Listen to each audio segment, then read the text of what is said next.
Mais pour vous dire, actuellement, dans la loi sur les mines, l'exploration, on la finance. Là, c'est rendu qu'on va financer les routes, comme la route des Monts-Atiches pour se rendre au niveau des minières, coûte 330 millions de dollars. La part des minières, là-dessus, il y a une minière qui s'est entendue avec le gouvernement du Québec payer 44 millions dans 10 ans si la mine ouvre. Et ça va être la part. Puis ils disent, ah oui, mais c'est correct, c'est pour le bien commun. Le bien commun. Parce que ça va donner accès à une aire protégée, près des Monts-Atiches.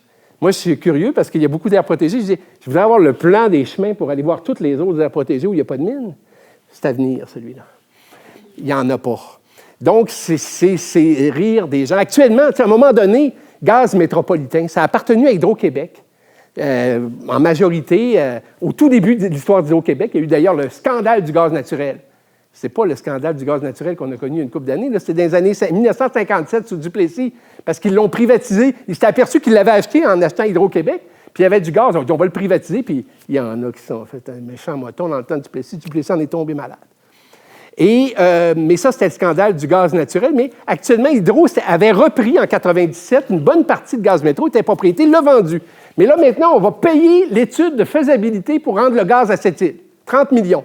Et le 750 millions que le gazoduc va payer, peut-être qu'on va le payer en partie, parce qu'au début, ce ne sera pas payant pour les compagnies qui vont utiliser le gaz, ça va coûter trop cher, donc on va aller payer en partie. Donc, cette mentalité-là qu'il y a des ressources à développer, même s'ils sont non renouvelables, même s'ils ne sont pas vraiment payantes, mais ça crée de l'emploi à court terme, ça fait un beau plan Nord, ça paraît bien, puis envoyez donc, on chauffe l'économie. On chauffe l'économie tellement que ça en devient absurde, parce que la main-d'œuvre, on va la faire venir de l'extérieur. Ça va durer un temps X, 10, 15, 20 ans. Les cycles miniers, c'est rarement au-dessus de ça. Des fois, c'est 3 ans, exceptionnellement 60 ans, une mine. Donc, on chauffe l'économie. Dans un plan Nord qui a l'air plus électoral qu'une véritable planification, moi, je l'appelle le plan boom. Donc, dans ce cas-là, on va financer ces ressources-là, toujours sans débat. Ça aurait été intéressant de voir stratégiquement quelles ressources qu'on prend en premier. Qu'est-ce qu'on réussit à avoir comme fonds souverain? Quel chemin? Est-ce qu'on ne peut pas en débattre ensemble? Parce que le gouvernement a besoin de ça. C'est très complexe, les problèmes environnementaux, les problèmes sociaux aujourd'hui. Je pense qu'on a tous avantage à faire des états généraux, des commissions indépendantes pour réfléchir à ce qu'on va faire pour avoir une sagesse collective, quand on recherche le bien commun. Mais si on recherche une élection à court terme, si on recherche à un moment donné une vision du développement qui est fait, les autres sont meilleurs que nous autres. Nous autres, il n'est pas question qu'on nationalise nos mines. C'est peut-être pas la solution. Peut-être les mines, ça fluctue, peut-être une bonne participation. Mais le bien, c'est à nous. Là, les ressources naturelles sont de propriété collective. Est-ce qu'on ne peut pas exiger une participation au départ? Même les pays arabes font ça avec le pétrole. Est-ce qu'on ne peut pas avoir des conditions de réalisation qui soient exemplaires au niveau environnemental? On a proposé, l'Abitibi, d'être une région modèle au niveau du minier, en favorisant l'exploitation souterraine, qui est beaucoup plus intéressante que les fameux trous là, qu'ils vont faire, qui ont commencé à Malartic et Royal Nickel, il y a d'autres.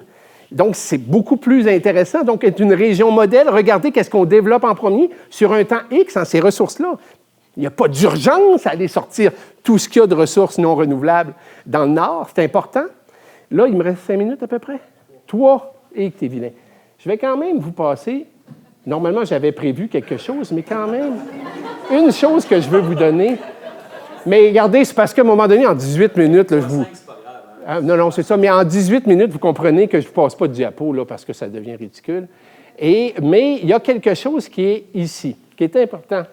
À un moment donné, protection et encadrement environnemental. C'est quand même important. Là. On va là, puis on y va vite en tabarouette. Puis là, on parle de chemin de fer, on parle de route, on parle de gazoduc, on parle de... Puis c'est beaucoup, au départ, un investissement gouvernemental pour... Est-ce que la Chine, son besoin, à un moment donné, vous savez, la Chine prévoit qu'elle devra faire 10 villes de 30 millions d'habitants ou 30 villes de 10 millions d'habitants. Ceci, dans son dernier plan, là, c'est tellement énorme qu'à un moment donné, on dit ça se peut pas.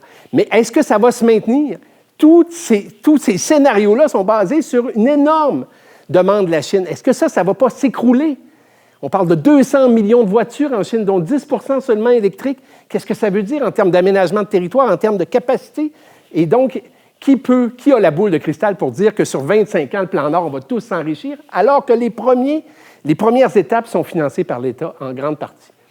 Ici, nous dit-on de la capacité, c'est le vérificateur qui disait ça, du MRNF à remplir les exigences administratives liées à la protection de l'environnement dans le cadre d'une éventuelle stratégie minérale. On dit une stratégie minérale, c'est plus beau, hein, comme l'eau minérale, plutôt que de dire minière. Technicien inspecteur MDDEP sur demande. Regardez, il y a 4 à 5 inspecteurs en Abitibi, 0 sur la Côte-Nord. Technicien enquêteur du MDDEP, 1 en Abitibi, 1 sur la Côte-Nord. Technicien enquêteur au MRNF, 1 en Abitibi, 1 sur la Côte-Nord, 1 sur le nord du Québec. Au cours des 5 prochaines années, les départs à la retraite sont estimés à plus de 410, qui correspond à 24 de l'effectif actuel du MDDEP. Puis en remplace seulement 1 sur 2.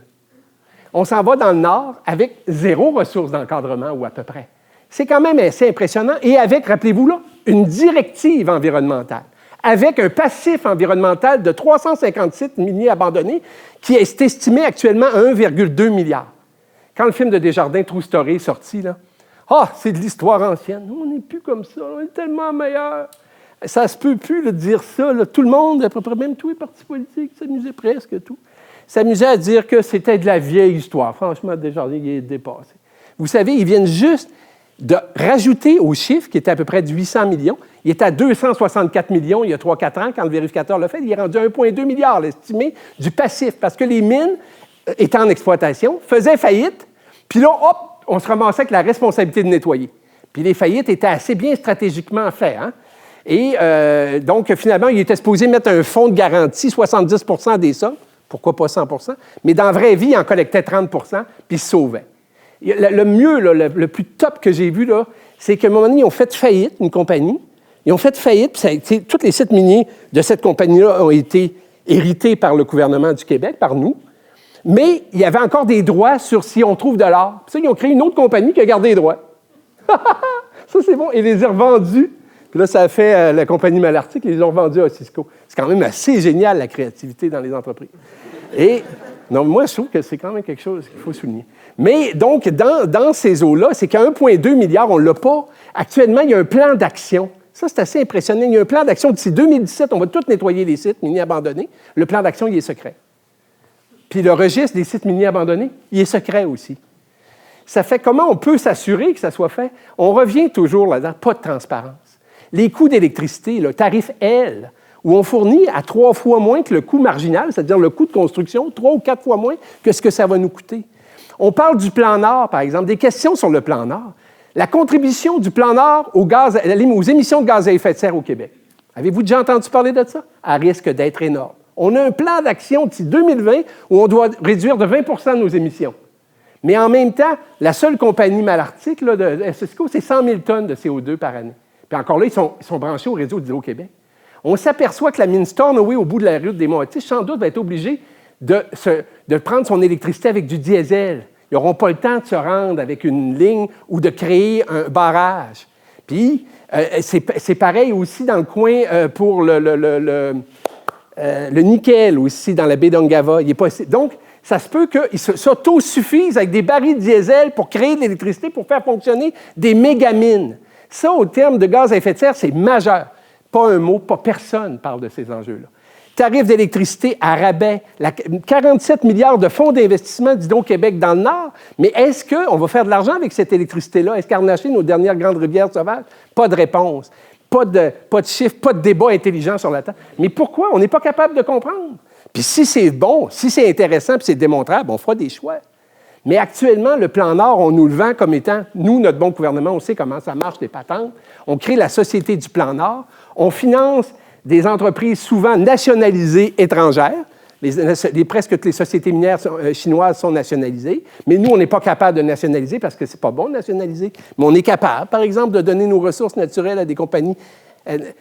L'éolienne, ça ne pouvait pas être développé par Hydro-Québec ou de coopératives au Québec parce que c'est pas bon par une société d'État. Mais c'est EDF de France, une société d'État, qui vient de l'exploiter chez nous. C'est des choix qu'on n'a pas fait intelligemment. On n'a pas le débat sur les tenants, les aboutissants. Est-ce qu'on peut être excellent en exploitation des ressources? Est-ce qu'on peut faire de la plus-value, de la deuxième, troisième transformation? Est-ce qu'on peut arrêter de faire de l'exploitation de la forêt boréale comme on l'a toujours fait? Là, on a mis la gestion écosystémique dans la loi, mais dans la vraie vie, est-ce qu'on va la faire? Est-ce qu'on va la faire atterrir? Le 22 avril, là, c'est pour changer de siècle. On dit souvent qu'on a une ère, hein, l'ère chrétienne, l'ère ci, l'ère... Mais les ères, ça ne fit pas nécessairement avec l'an 2000. Des fois, il y a des... Ça peut être en 2012, en 2013, changer d'ère, là, avec des éléments fondateurs. Je pense que comme société québécoise, d'abandonner le modèle de ne pas avoir confiance en nous, puis de penser qu'on peut seulement travailler en vendant nos ressources à moins cher qu'elles valent, puis qu'on peut seulement être des vassaux là, de l'exploitation des ressources naturelles, puis qu'on est obligé de détruire nos écosystèmes parce que c'est tout ce qu'on vaut. Donc, moi, je suis pour une vision digne des Québécois. Moi, j'aime le Québec, pas pour sa constitution, mais pour son corps. En Nature Québec, c'est normal. Et je pense qu'on devrait l'aimer aussi pour notre corps, tout le monde, puis d'aller, le 22 avril, réclamer de respecter son corps collectif, son bien commun, et de plus faire comme avant, c'est-à-dire le détruire, regarder à côté, puis se foutre de ce qui va rester aux générations futures, puis de dire le message clair au gouvernement, plus jamais ces petites magouilles, ces secrets, cette absence de transparence. Vive l'intelligence collective. Les gouvernements, quels que soient de gauche ou de droite, ont besoin de la sagesse populaire et de grands débats dans des choix à faire qui sont difficiles.